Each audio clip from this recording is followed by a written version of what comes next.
Okay, here is an example for the robot load and unload the workpiece. Here is a program. This is a workpiece processing program, and here is I/O communication with the robot controller. Here is a connection. Here is from the CNC controller to robot controller.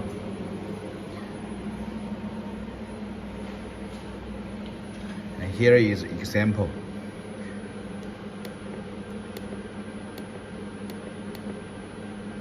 Okay. This is the example for CNC part.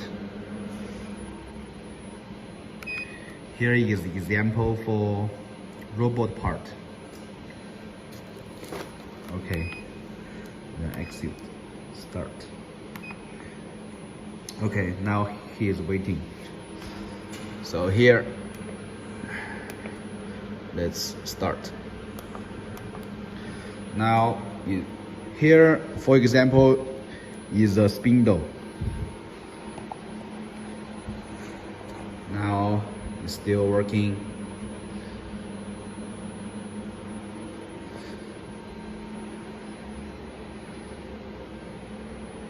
Okay, it come to get the workpiece. Now here, the CNC is hold. Okay, now work again.